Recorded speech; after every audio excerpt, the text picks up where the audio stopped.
Alors, nous revenons maintenant pour l'après-midi de notre journée d'éducation. Euh, Vous avez écouté l'enregistrement la conférence qu'on a faite préenregistrée avec Swan UK. Mais maintenant, on va avoir avec nous live Isabelle Jordan. Elle va s'exprimer en anglais. Il y a la traduction. Vous pouvez toujours choisir français là, pour la traduction de sa présentation. So, hello Isabelle. Thank you for being. Donc, bonjour Isabelle, merci d'être ici. Merci d'être avec nous. Merci d'être là sur Zoom. Merci Gail, je suis contente d'être ici. Merci de m'avoir invité. Merci beaucoup parce que, eh bien, je pense qu'on aime se réunir quand on peut en personne, mais ce n'est pas fréquent parce que vous êtes si éloigné en Colombie-Britannique. Mais merci. Avec Zoom, on peut tout faire, en tout cas. C'est presque comme si on était là. Oui, ça aurait été bon de vous avoir en personne avec nous, avec tous les participants autour de nous, avec tous les conférenciers. On voulait le faire en personne, mais on ne peut pas encore. On ne peut toujours pas le faire. Alors, Isabelle, j'aimerais vous présenter. Vous êtes la mère d'un jeune homme qui vit avec une maladie rare. Et vous aviez une certaine connaissance puisque vous aviez un diplôme postsecondaire en biologie. Vous avez déjà quelque peu préparée à devenir une militante, une défenseur en plaidoyer, très, très, très bien préparée pour votre fils. Et vous aviez eu de l'expérience en incapacité. Vous étiez une patiente partenaire en recherche et vous préconisiez l'implication des patients partenaires en recherche. Vous êtes l'ancienne présidente sortante de la Fondation sur les maladies rares. Et dans votre règne, vous avez commencé un programme qui s'appelait le programme de recherche Microgramme. Alors, vous avez donné des microgrammes de financement pour qu'on puisse démarrer certaines recherches sur certaines maladies rares qui sont peut-être négligées par nos agences de financement au Canada. Maintenant, vous êtes la directrice stratégique des partenariats patients avec Chambers Lab, avec la docteure Christine Chambers, qui est à l'Université Dalhousie à Halifax, et vous êtes coprésidente du Conseil consultatif des parents et soignants pour SKIP, qui est Solutions pour les enfants qui ont de la douleur. SKIP, c'est merveilleux parce que la mission, c'est vraiment d'avoir les éléments probants et les solutions scientifiques fondées sur la recherche pour les soins au chevet d'enfants qui souffrent de douleurs, les enfants qui souffrent. Vous avez présidé un grand nombre de réunions sur les maladies rares. Vous avez été interviewé à CBC Radio. Vous avez des blogs. Vous avez même coordonné une charte pour les mouvements qui incluent les patients. Et vous avez aussi reçu un prix de l'Organisation canadienne des troubles rares. Et vous avez été récompensé pour faire avancer la voix des patients. Je pense que ce sont les choses principales que nous pouvons dire à votre sujet.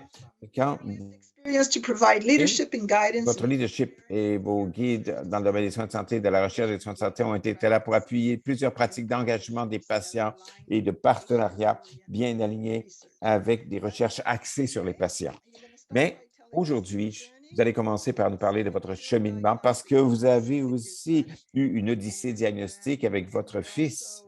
Et nous allons également discuter de votre travail de militance et votre mission et aussi vos partenariats.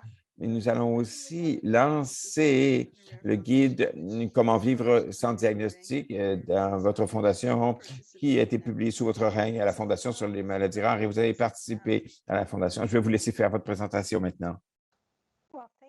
Merci, merci beaucoup. Je pense que si jamais je me sens mal une journée, je suis un peu déprimé, je devrais me faire lire ma biographie par quelqu'un d'autre. C'est beaucoup mieux que ce que je me sens d'habitude sur une journée typique. Je vais maintenant préparer mon écran pour pouvoir le partager. Et je vais vous demander, est-ce que tout le monde maintenant voit une diapo? Oui, on la voit. Très bien. J'adore. J'adore ça quand ça fonctionne. Alors, merci beaucoup de votre très aimable présentation et merci beaucoup aux interprètes qui vont traduire mes paroles en français à mesure que j'avance. Je vais essayer très, très fort de ne pas parler trop vite parce que c'est très difficile pour moi. Alors, mes excuses à l'avance pour les interprètes. J'aimerais reconnaître, avant de commencer, que je suis reconnaissante de parler du territoire traditionnel non cédé du peuple Squamish, qu'on connaît plus communément comme Squamish, Colombie-Britannique, ici sur la côte ouest du Canada, où je suis très, très, très reconnaissante de pouvoir vivre, travailler et jouer ici. Notre famille est ici depuis environ 25 ans et on se sent très chanceux et heureux d'être ici, à cet endroit. Je sais, d'après les présentations qui ont précédé, qui ont beaucoup résonné en moi, que vous avez passé par un cheminement très semblable pour rechercher un diagnostic. C'est un cheminement assez semblable que je vais vous raconter. Et j'aimerais réfléchir un peu pour vous dire comment ça a affecté ma famille, comment ça m'a affecté personnellement et ce que je pense que nous pourrions améliorer et faire mieux en tant que société pour appuyer les gens qui sont dans cette situation.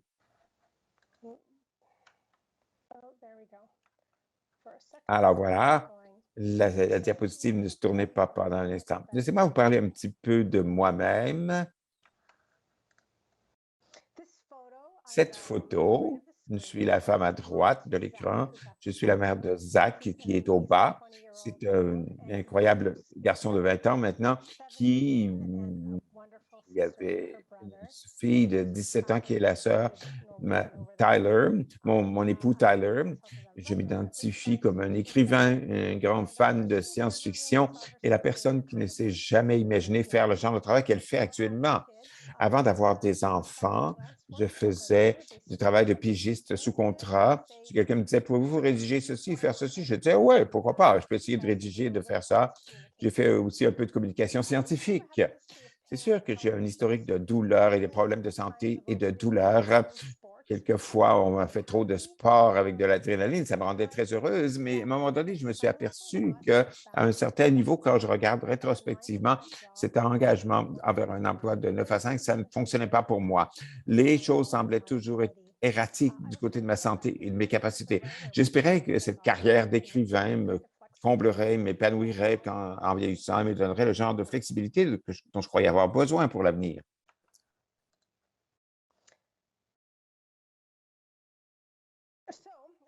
Donc, lorsque Zach est né, il y a un peu plus de 20 ans, je ne savais pas à quel point nos vies allaient changer. Il semblait en santé, tout comme la présentatrice antérieure a dit, quand il est né, tout semblait correct. Il était petit, mais en santé. Mais lorsqu'il a commencé à marcher, on savait qu'il y a quelque chose qui n'allait vraiment pas. On a commencé notre odyssée diagnostique. On appelle ça notre roman mystère pour chercher des réponses. Et c'était notre premier enfant. On se faisait écarter comme des premières mamans hystériques qui veulent trop en faire ou un peu comme on se faisait écarter avec indifférence pour voir si quelqu'un d'autre pouvait nous aider dans le système. C'était incroyablement décourageant. C'était difficile par moments de maintenir notre conviction que nous avions besoin de comprendre ce qui se passait parce que le système médical n'arrêtait pas de mettre des barrières sur notre chemin. Au lieu de nous dire que nous faisions la bonne chose, il disait qu'il fallait simplement arrêter de chercher des réponses. Ça me rappelait de ma propre expérience en tant que jeune adolescente et jeune adulte dans le système de santé et pourquoi je me suis très, très mal à l'aise de défendre les droits avec nos propres fournisseurs de soins, parce qu'on s'est toujours fait dire non, non, on vous testait, rien ne sortait. Ce qui a été différent cette fois-ci, c'est venu de mon bébé et non de moi-même. Et j'avais le sentiment que rien n'allait m'arrêter cette fois-ci. Et la différence, c'est que je le faisais pour lui au lieu de le faire pour moi-même. Et je me suis senti de façon totalement différente.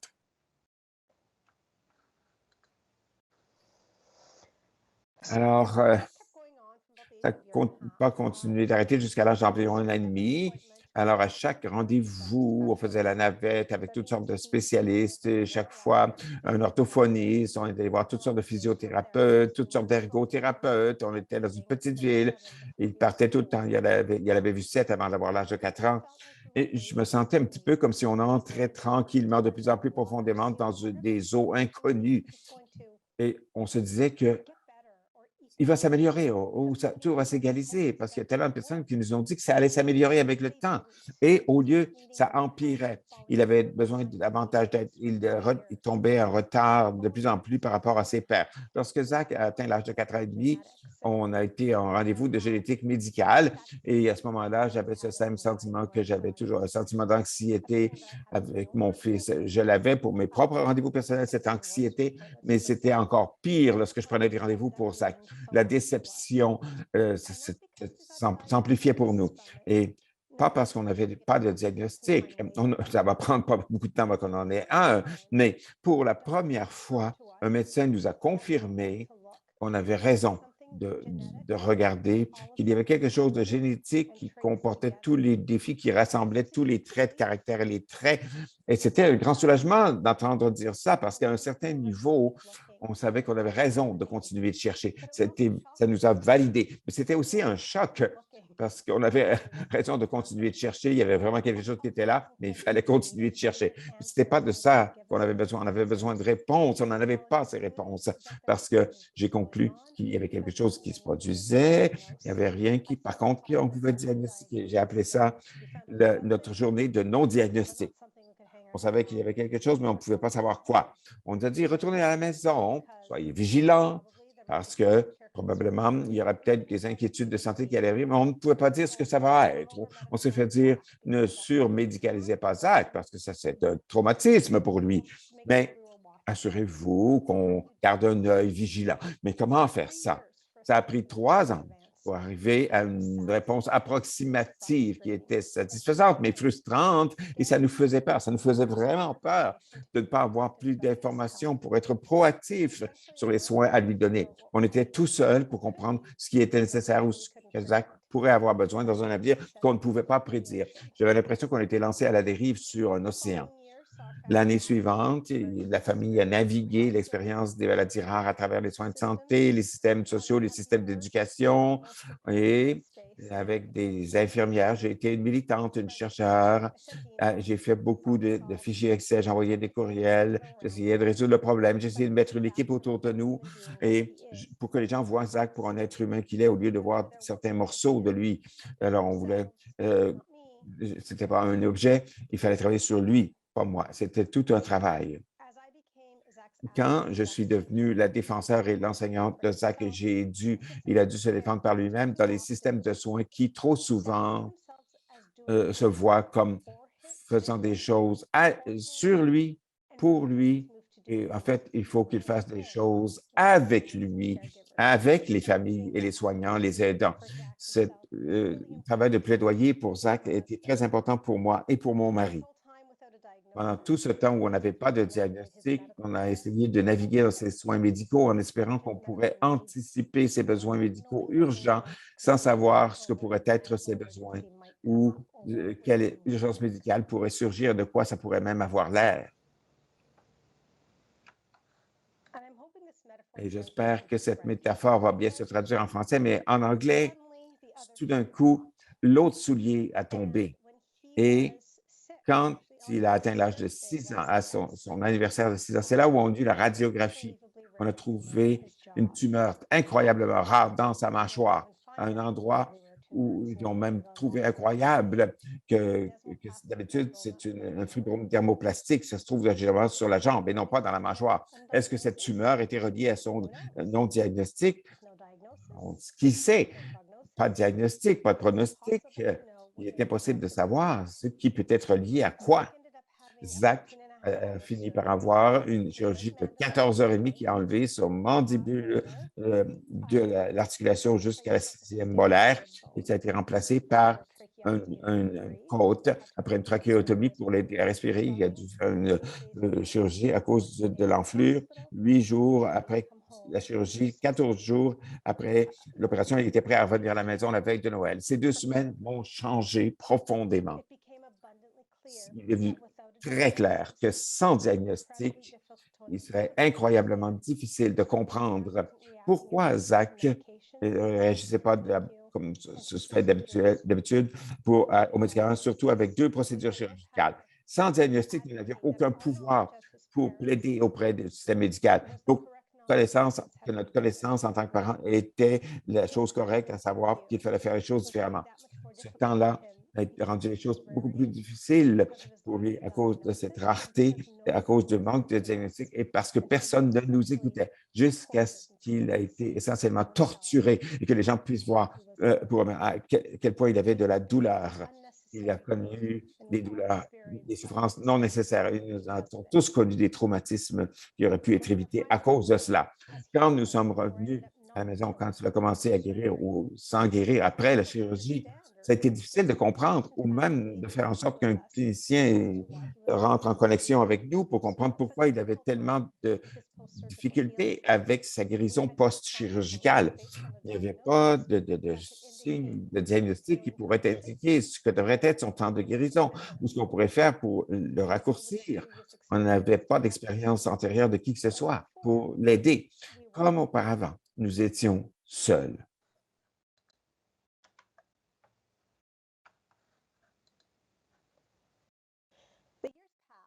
Les années se sont écoulées et mon rôle en tant que coordonnatrice ne fait qu'augmenter à mesure que l'équipe médicale de Zach augmentait. On n'était pas plus proche d'un diagnostic malgré tous nos efforts. Ce sont devenus de plus en plus affectés après l'adolescence, quand il est entré dans l'adolescence.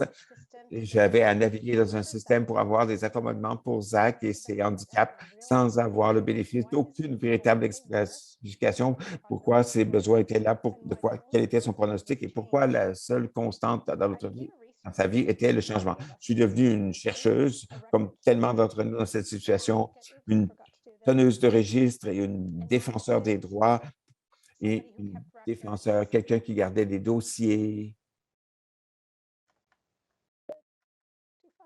qui prenait des notes. J'ai changé les diapos trop rapidement, désolé. Notre fournisseur de soins de santé essayait d'être à la fois la maman de lui et de sa sœur. Et maintenant qu'elle a 17 ans, c'est comme beaucoup de boules avec lesquelles on doit jongler. C'est du jonglage, c'est des tortures. Il y a beaucoup de conséquences. J'échappais à une de ces balles avec lesquelles je jonglais en tout temps.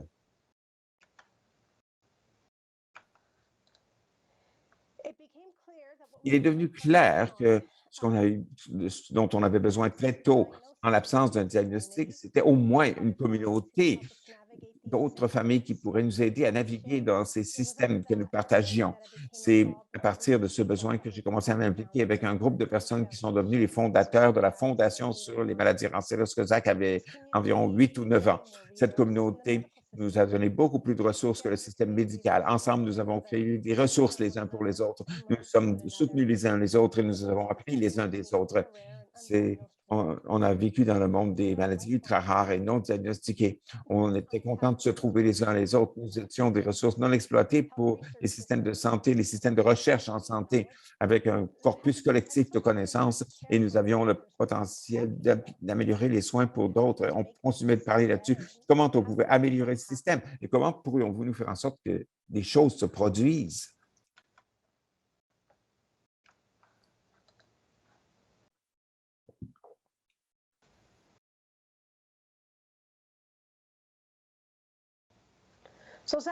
Alors, Zach, comme j'ai dit, avait 1 an et demi quand on a commencé à entrer dans ce système médical pour trouver des réponses.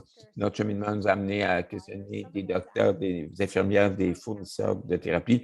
On ne peut pas compter combien nous avons vu. Quelqu'un m'a demandé de compter, j'ai ri. Je ne peux pas faire ce décompte. À travers tout cela, on n'arrêtait pas de chercher des réponses. Pourquoi? Parce qu'on savait que même sans traitement, ça valait quelque chose d'avoir un diagnostic.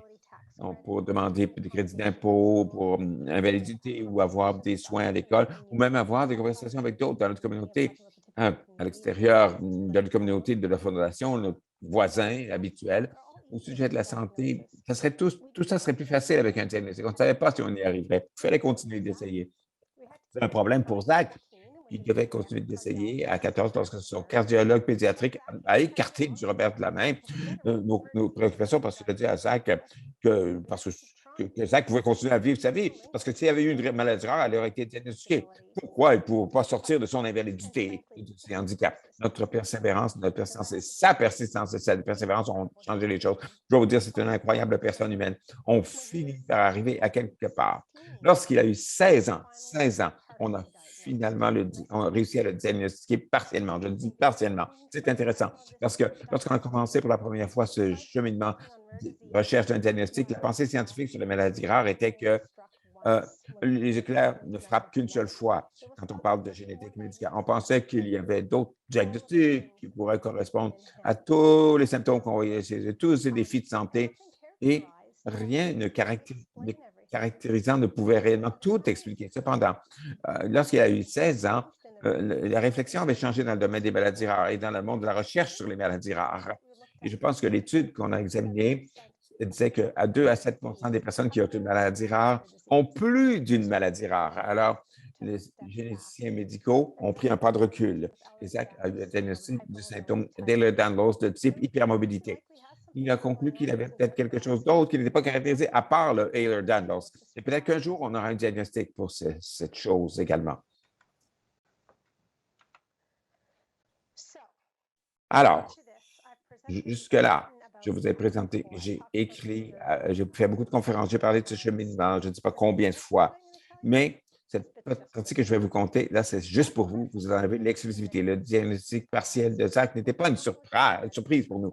Ça avait surpris les généticiens. On savait qu'il avait des troubles des tissus connectifs, comme le syndrome d'Ehlers-Danlos. Et une des questions principales qu'il fallait poser, parce qu'il avait des conditions génétiques, une forte connexion génétique, une des questions à poser était ce que Zach est en train de traverser, ça semble qu'une promesse de santé.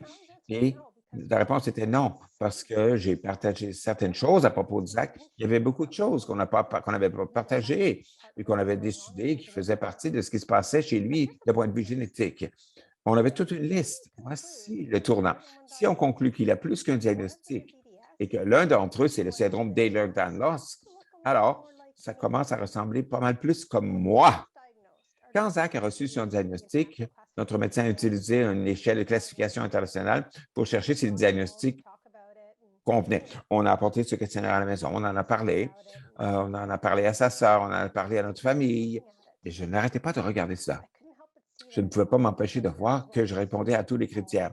Je répondais très bien à tous ces critères. Cependant, je n'étais pas prête à faire face à cela pour être franche avec vous. Et je ne peux pas vous dire pourquoi j'avais hâte d'avoir un diagnostic pour Zach à ce point et pourquoi j'étais si réticente d'obtenir mon propre diagnostic. J'ai commencé à comprendre. Et peut-être que ça venait d'une vie où j'avais été écarté par la profession médicale par rapport à mes propres symptômes. J'essayais de cacher mon invalidité de façon internalisée pour que je puisse passer pour une personne typique sans aucun problème. J'avais encadré ma vie d'une certaine façon et ça pourrait changer tout. C'est difficile d'en parler à ce moment-ci. Plus d'un an plus tard, finalement, j'en ai parlé à Zach. J'ai lui demandé quoi faire. Il m'a dit que je devrais parler à un généticien médical, le docteur Maureen Fatel. J'aime beaucoup ce type. Ne dis pas, il était adorable. Ne dis pas que j'ai dit ça. Son prochain rendez-vous pour Zach a été difficile. Et il y avait des choses à propos de Zach auxquelles il fallait faire face. Et à la fin du rendez-vous, j'avais déjà décidé que je ne voulais pas parler de mes propres affaires. Ce qui était important, c'était Zach. En tout cas, c'était mon excuse. Je ne voulais pas faire face avec ma propre réalité dans ma propre santé. Alors, on a sorti le rendez-vous, comme on fait d'habitude avec le docteur Patel, et il a dit, comme d'habitude, alors, ce que j'ai manqué, ce dont vous voulez parler, est-ce qu'il y a d'autres choses qu'on devrait examiner? Il est très formidable dans son approche. Silence complet de ma part. Je n'allais rien dire. J'ai dit, je veux dire, Zach a dit, maman, tu ne voulais pas parler au docteur Patel de la probabilité que tu pourrais avoir toi-même le syndrome d'Ehlers-Danlos. Maudit, je pense que non, je ne peux pas faire face avec ma réalité, mais c'est bon qu'il ait dit ça. Alors, après ça, je me suis retrouvé à l'âge de 49 ans à essayer d'obtenir mon propre diagnostic après des années de ne pas vouloir y faire face. Des années où j'ai développé ma propre anxiété, de pouvoir dire à mes propres fournisseurs de santé, pour décrire mes propres symptômes médicaux, j'ai été diagnostiqué Ehlers-Danlos d'un type spécial, grâce à mon fils.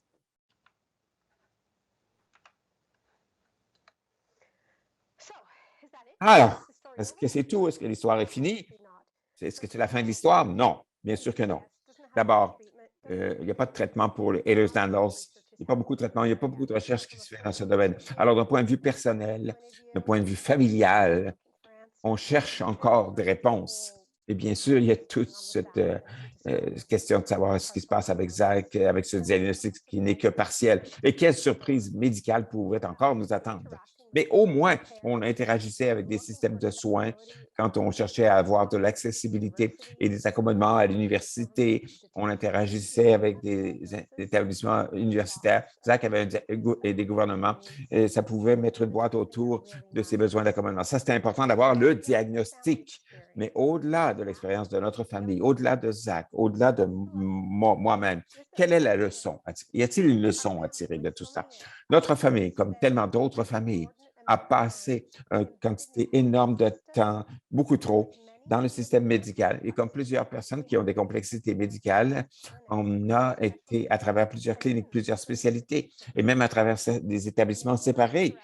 Plusieurs de nos interactions ont été dans un système paternaliste qui veut nous dire quoi faire ou à quoi on peut s'attendre sans chercher un intrant de notre part. On valorise, on aime les cliniciens qui se sont éloignés de ce système pour arriver à des soins centrés sur les patients.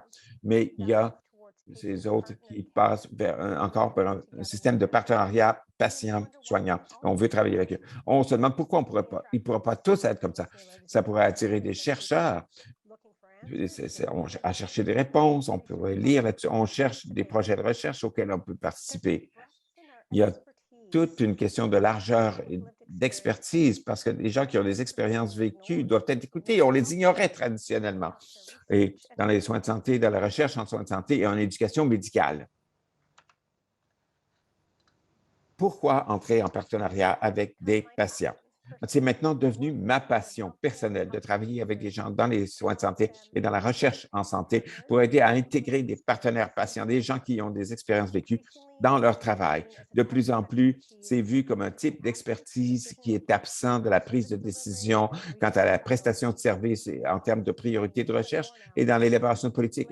Ça s'améliore un petit peu maintenant. C'est comme l'éléphant qui est examiné par des individus aveugles. Personne ne sait que c'est un éléphant, sauf si tous les points de vue sont mis ensemble. Et tant que toutes ces perspectives quant à tous ces points de vue sont respectés et écoutés, tant que les gens ne s'écoutent pas les uns les autres, je crois fondamentalement que notre expérience dans les soins de santé aurait été moins traumatisante et aurait eu de meilleurs résultats s'il y avait eu un partenariat avec les patients qui auraient fait partie du design des soins de santé, de la prestation et des recherches depuis très longtemps.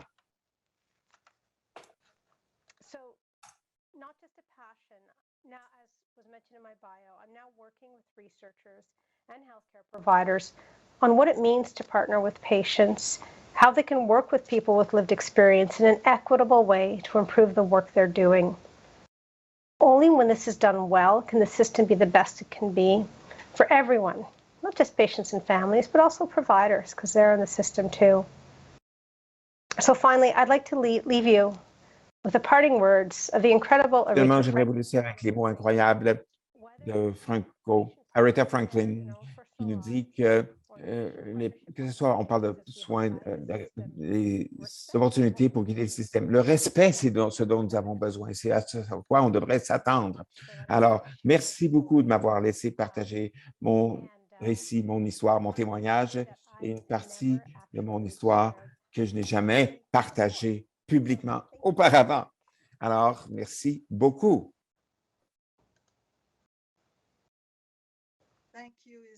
Merci, Isabelle. Vraiment, c'était une belle présentation. Et ton point de vue est très précieux. Une question. D'abord, à propos du témoignage, de l'histoire elle-même, de votre cheminement. Je pense que une de vos interviews à la radio de CBC comme Cold Black Heart, un cœur noir et froid. J'ai écouté il y a un certain temps, ça parlait du stress post-traumatique. Ça parlait du syndrome de stress post-traumatique, oui, le SSPT. C'est quelque chose dont on ne parle pas beaucoup encore dans la communauté des maladies rares. Certaines familles ici ont essayé d'exprimer que certains des traumatismes qu'ils expérimentent, qu'ils vivent, surtout quand on ne les croit pas dans le système de soins de santé, ou qu'ils ne sont pas bien servis, euh, ou on dit souvent que ces expériences traumatiques, que même les médecins ne savent pas ce qu'est la cause de ces expériences traumatiques. Mais je pense qu'il faut l'exprimer parce que vous l'avez exprimé et c'est vrai qu'un enfant ou même des parents, même un adulte, la fratrie, les frères et sœurs peuvent avoir un syndrome de stress post-traumatique. C'est vrai. Il s'agit de parler des problèmes de santé mentale reliés aux maladies rares. Oui, vous savez, c'est toute une boîte de Pandore qu'on ouvre ici. Et j'ai parlé assez ouvertement de mes propres SSPT dues à nos expériences en matière de soins de santé. Et j'étais très heureuse de faire une interview là-dessus. Ça a été très difficile pour moi, mais très important.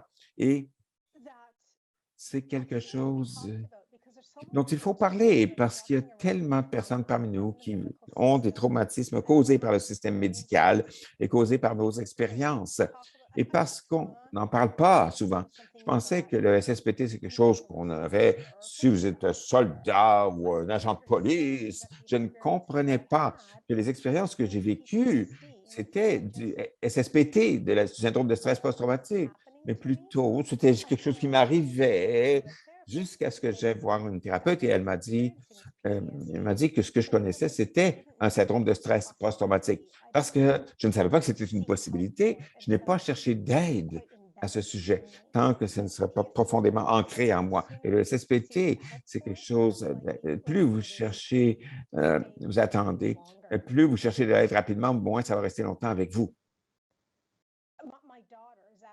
Ma fille, la sœur de Zach, a un SSPT médical à force de voir mon frère qui s'amenait dans toutes les salles d'urgence plus d'une fois en pleine nuit. Et je ne savais pas que c'était quelque chose qu'un petit enfant pouvait avoir à cause de son frère. Ça a affecté sa capacité de prendre soin de sa propre santé, de chercher, même à 17 ans, elle est réticente à chercher de l'aide. Une partie de notre travail actuellement, c'est de regarder le syndrome de stress post-traumatique chez les parents d'enfants qui ont des conditions médicales complexes. C'est intéressant parce qu'une des choses qui a surgi lors de notre première étude, c'est que une relation de confiance où l'expertise des parents est respectée semble quelque chose qui est très protecteur contre ces stress post-traumatiques, ces incidents de stress post-traumatique. C'est quelque chose que plusieurs parmi nous n'ont pas. Je pense que les gens commencent à en parler davantage. J'ai fait un panel et des rondes pour l'hôpital pour enfants de l'Est de l'Ontario à Ottawa et je pense qu'il faut en parler davantage. Je pense que c'est dur pour des cliniciens de faire face à cela parce qu'on leur dit que ce qu'ils font aide. Oui, ça aide, mais je pense que ça va être dur de faire face au fait qu'en aidant, on peut causer des traumatismes, même en aidant.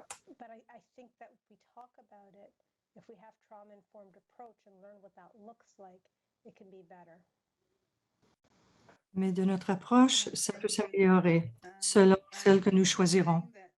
Et je me rappelle que vous avez dit que le traumatisme, autant qu'il s'agisse de réactions lorsqu'on retourne à l'hôpital et lorsqu'on se retrouve aux soins intensifs pédiatriques pour votre fils, oui, il y avait un long couloir qui me causait beaucoup de difficultés et je parcourais ce long couloir où il faut que je me rende pour les essais génétiques. Contrairement à bien des gens, nous avons éprouvé une bonne expérience de nos diagnostics. Ça s'est bien déroulé parce que nous entendions des histoires d'horreur au sujet de ces situations non diagnostiquées, mais quand même, et on avait des réunions dans ce bureau pour les maladies rares. Et chaque fois que je parcourais ce couloir et le son, le bruit des chaussures, des pas, et c'était un déclencheur pour moi. Et je ne savais pas que je souffrais de traumatisme post-traumatique. Et c'est des années plus tard que j'ai appris que ça déclenchait ce traumatisme chez moi. Et lorsque je travaille avec des patients et en matière de recherche de soins de la santé, ce que je dis aux gens qui veulent s'engager avec les patients, je dis, pensez là où vous allez tenir ces réunions parce que ce qui est pratique pour eux à titre de chercheurs cliniques, c'est l'endroit où ils vont travailler, comme à l'hôpital, mais ça va exclure aussi les gens qui doivent s'y rendre et ça peut leur rendre la tâche difficile et plus facile pour nous de réagir sur ce traumatisme. Et est-ce que c'est vraiment le meilleur endroit pour tenir ces réunions avec les gens qui éprouvent ces expériences fâcheuses? Alors, j'indique aux gens de tenir leurs réunions ailleurs, qui ne seraient pas trop pratiques ou commodes pour eux, mais je me dis, subissez, endurez-le, parce que ça déclenche quand même une réponse traumatique chez moi. Et pour faire le suivi sur votre travail, à aider les partenariats et les soins en matière de recherche. Est-ce que vous pouvez nous donner des recommandations que vous donnez aux cliniciens, aux chercheurs? Quoi dire aux patients? Comment aider les patients? Comment les écouter, les soutenir? C'est un domaine très excitant à travailler en ce moment parce que ça évolue si rapidement.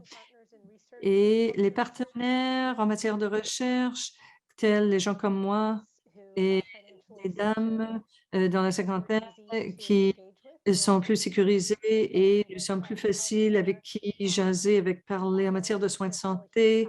C'est plus aisant, bien qu'il y ait quand même une différence de pouvoir entre les chercheurs et moi-même. Mais je ne me sens pas intimidée par l'expérience et il y a quand même une reconnaissance accrue. Et bien que nous avons vécu des expériences horribles au sein du système de santé et qu'il s'agisse des services en anglais, au Québec, c'est en français. Nous avons, mon mari et moi, nous avons quand même une stabilité financière et aussi fâcheuse qu'ont été les expériences. Et pour certains, c'était horrible, mais c'est pire pour d'autres, dans d'autres systèmes. Si on peut intervenir avec les gens pour qui le système est horrible, on peut chercher les obstacles, les améliorer, les surmonter. Et si nous rendons ces choses plus simples, plus faciles, et si on les améliore pour les autres, ce sera génial. Et si le travail n'est pas à ce que les gens interviennent avec moi, mais comment intervenir avec les gens qui ont cette identité intersectionnelle, qui sont racialisés, qui sont euh, handicapés. Ce n'est pas de faire de la place à la table, mais c'est de savoir là où on va s'engager et là où ce sera aisant pour qu'ils soient à l'aise avec eux-mêmes. Et s'il y a un déséquilibre des pouvoirs, il faut reconnaître cela, il faut arriver à des arrangements, à des accommodements. C'est un endroit génial pour les gens, pour les chercheurs qui veulent travailler dans ce domaine. Mais il ne s'agit pas juste d'une autre réunion, mais de bâtir des relations avec les gens pour faire du bon travail. Parce qu'à la fin, on fait du très bon travail à titre de chercheur et je suis très excitée à ce niveau. Quelque chose que vous avez éprouvé, que les gens au sein de notre organisme ont éprouvé. Oui, il faut avoir ce partenariat, de s'engager avec les gens, avec les praticiens, les chercheurs, les professionnels de la santé, les cliniciens. Ils doivent aller de l'avant, à savoir les invités, les patients, les donneurs de soins, les aidants. Mais parfois, il y a des choses qu'ils ne veulent pas entendre. Et c'est là l'importance une des choses que j'aborde, c'est l'engagement avec les patients. Il est très important, si ce n'est pas quelque chose que vous savez faire, d'embaucher quelqu'un qui sait comment faire pour créer ces occasions. Si vous n'êtes pas prêt à être mal à l'aise, vous ne devriez pas le faire parce que vous allez être traumatisé et ce n'est pas correct. Et si vous n'êtes pas prêt à être humble et Dr. C. Chambers, avec qui je travaille énormément, une des choses que je lui ai dit plus tôt, les gens doivent rester dans leur voie, de sorte que lorsqu'on a une équipe de recherche, le chercheur principal doit avoir quelqu'un faisant partie de l'équipe qui sera un spécialiste, un expert en translation, de statistiques. Et il faut voir les choses de cette perspective. Si on arrive à l'entente que l'expérience patient veut dire expertise patient et qu'il est important d'avoir ce membre faisant partie de l'équipe de recherche, mais pas comme étant quelqu'un qui va vous faire sentir quelque chose. C'est l'expertise que lorsque vous avez besoin de cette expertise, vous n'allez pas l'écarter. Il faut l'insérer, l'intégrer. Et c'est là le cheminement d'apprentissage pour les gens qui effectuent de la recherche. Si un chercheur n'est pas prêt à faire cela, alors il ne faut pas qu'il fasse de la recherche ayant patient comme partenaire, parce que ça ne serait pas utile. Voilà le concept des partenariats avec patients et parfois certains cliniciens, des chercheurs cliniques ne veulent pas dire que les patients sont des experts, ils veulent tout simplement dire que vous détenez de l'expérience avec une certaine maladie. Nous savons autrement. Nous savons, et bien des patients savent, que souvent, ils sont leurs propres experts de la maladie rare, qu'ils en savent davantage. Oui, et nous sommes experts dans ce système de la santé, à savoir ce que les maladies vont vivre et comment interagir avec les cliniques, les hôpitaux et en matière de recherche. La recherche en sciences de la santé est une science aussi sociale. Ce qu'on choisit en matière de recherche et ce qui est important à penser, il, il faut que ça soit informé, renseigné par l'expertise patient. Merci beaucoup. Merci beaucoup d'avoir répondu à mes questions. Nous allons présenter le guide, qui est un programme alors que vous étiez présidente de la Fondation des maladies rares. Nous allons présenter cela. Par la suite, nous allons prendre une ou deux questions de notre auditoire. Je vais montrer, je ne sais pas comment je peux partager. Permettez-moi de tenter de partager le guide. J'espère que je ne vais pas...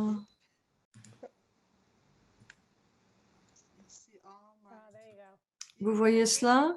Ah, vous l'avez? Ce n'est pas plein écran cependant. Non.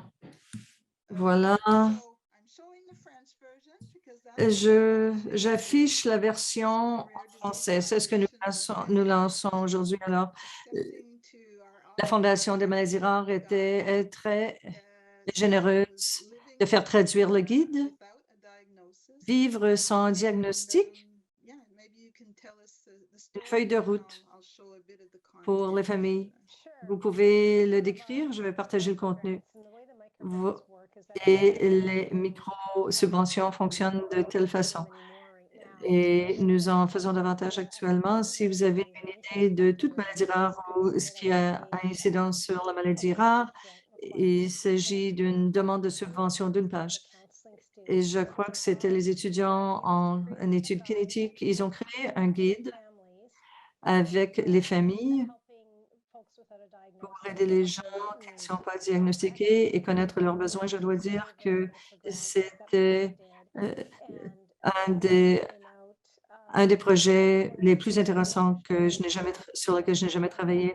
Lorsqu'on a une maladie rare sans diagnostic, c'est très important de la façon que les étudiants étaient à Vancouver et faisant partie du programme, ils travaillaient avec des parents.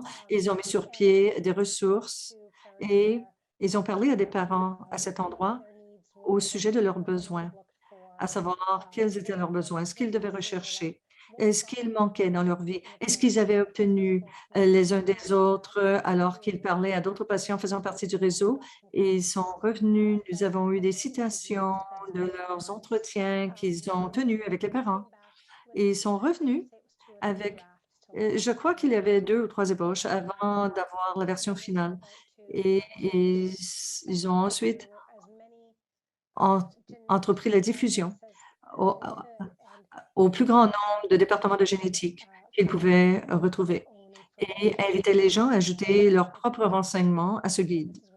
Tel que j'ai mentionné, c'est la partie la plus intéressante pour moi. Nous avions fourni des centaines et des centaines de renseignements et ça, disons que c'était très important pour vous.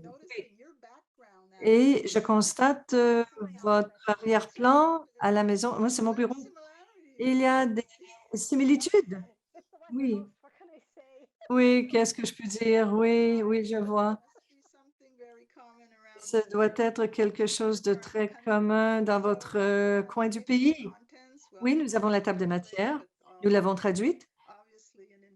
De toute évidence, il y a une introduction sur vivre sans diagnostic, l'équipe de soins qu'on peut bâtir. Essentiellement, c'est à l'intention des parents. Ça parle aux parents, ceux qui ont des enfants qui ne sont pas diagnostiqués. Il y a aussi des suggestions, des recommandations qui s'appliquent aux adultes également. Comment gérer tous les rendez-vous médicaux, comment les gérer et votre système de soutien. Nous en avons parlé un petit peu ce matin. Les familles, les amis, les membres de la famille, comment on les perd et comment bâtir de nouvelles relations afin de nous soutenir essentiellement les donneurs de soins de santé. C'est indiqué qu'à l'occasion, il faut même écarter certains professionnels de la santé. Et on peut utiliser le terme divorcé, séparé de ceux-ci.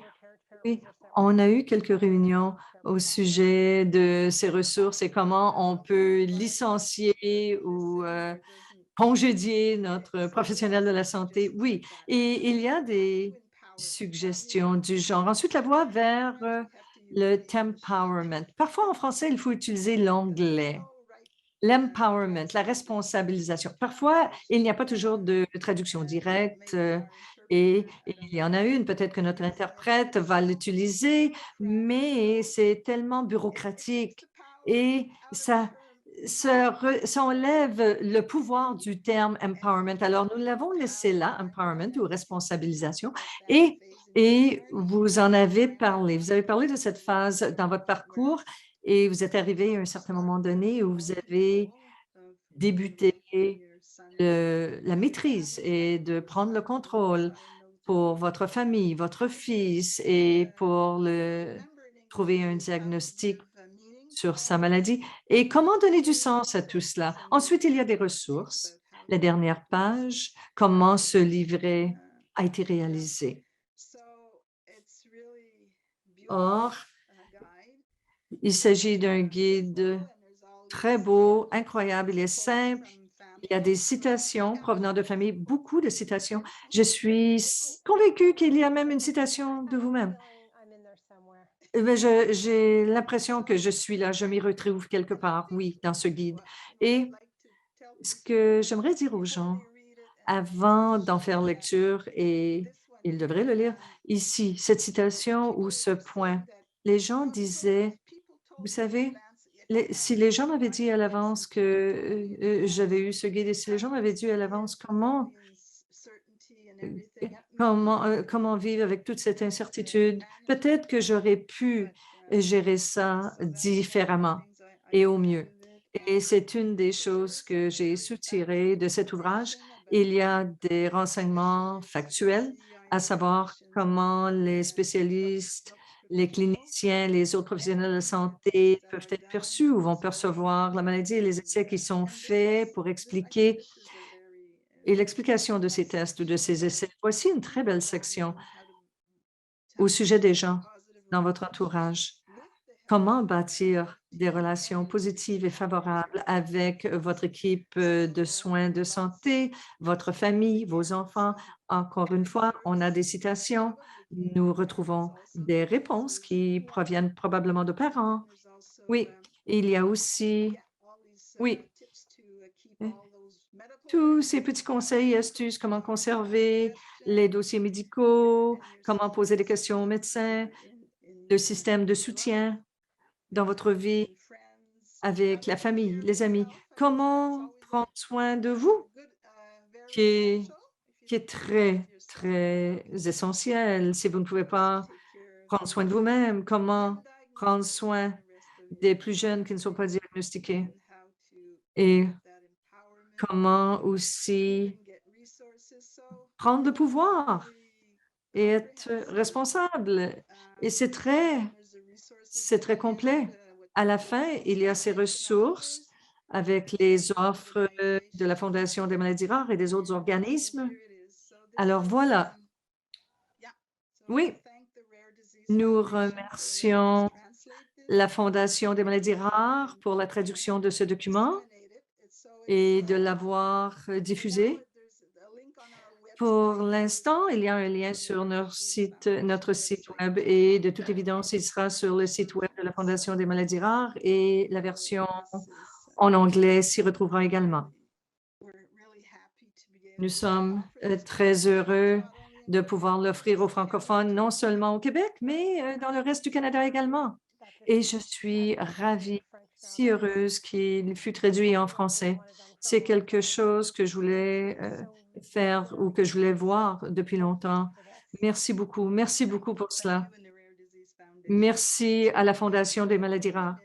Il nous reste quelques minutes. Luc, je ne vois pas, je n'ai pas besoin de le voir, ah oui, il y avait une question dans le clavardage, je crois.